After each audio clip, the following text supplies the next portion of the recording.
Assalamualaikum warahmatullahi wabarakatuh. Perkenalkan, saya Irfan Alfian Adi Nugroho dari kelas TIB dengan NIM P34210054.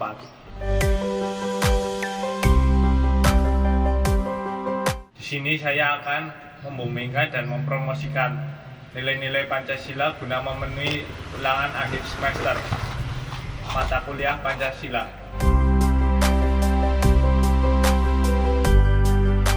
Salah satu faktor yang tidak bisa dibantah, Indonesia adalah negara dengan penduduk muslim terbanyak di dunia.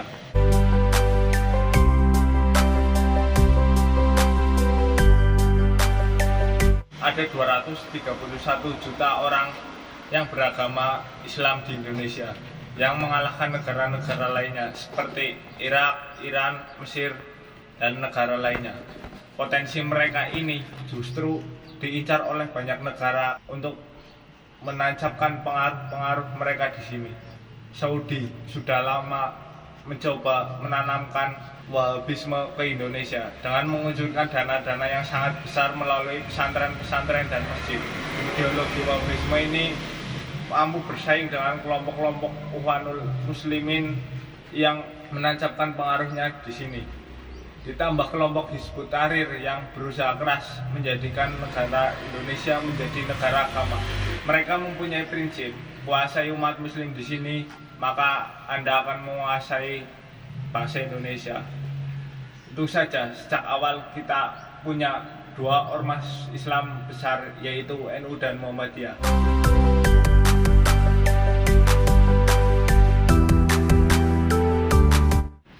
NU dan Muhammadiyah adalah organisasi yang dibentuk dengan pemahaman agama yang tidak bertentangan dengan ideologi kita, yaitu Pancasila.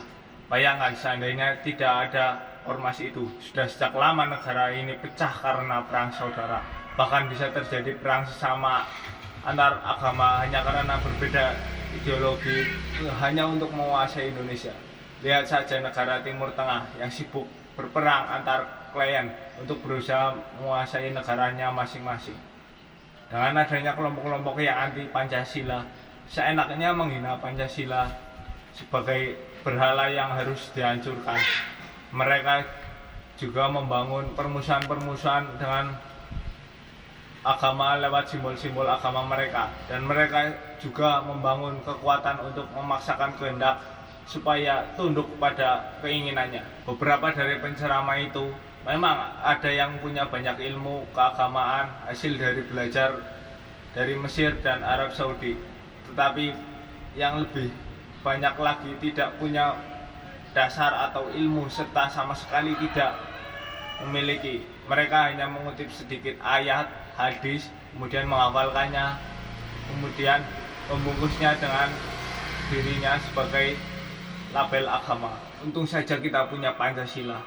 Di sini Pancasila sebagai sebuah fondasi negara yang bisa menghargai berbagai banyak hal, mulai dari menghargai antar suku, ras, agama, dan lainnya. Pancasila sudah menjabarkan bagaimana seharusnya sistem bernegara ini supaya tidak terlalu ke kanan atau menjadi komunis, atau tidak terlalu ke kiri menjadi agamis. Pancasila adalah ideologi sendiri tercipta sesuai dengan situasi dan kondisi bangsa yang beragam. Kita bisa berdampingan bersama-sama. Bayangkan kalau tidak ada Pancasila, negeri ini bisa terombang-ambing ke kanan dan ke kiri. Kita berada di tengah-tengah pertikaian di mana sesama anak bangsa saling membunuh. Pancasila itulah yang menjadi tameng negara kita, sehingga kita masih bisa selamat sampai sekarang ini.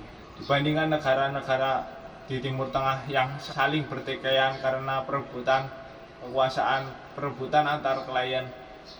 Dan karena itulah Pancasila disebut bahwa Pancasila itu sakti, karena yang menyusun ideologi ini adalah orang-orang sakti pada masanya, orang-orang visioner pada masanya, yang mereka tidak punya misi selain bagaimana menyelamatkan anak cucu kita supaya bisa hidup damai, aman, sentosa.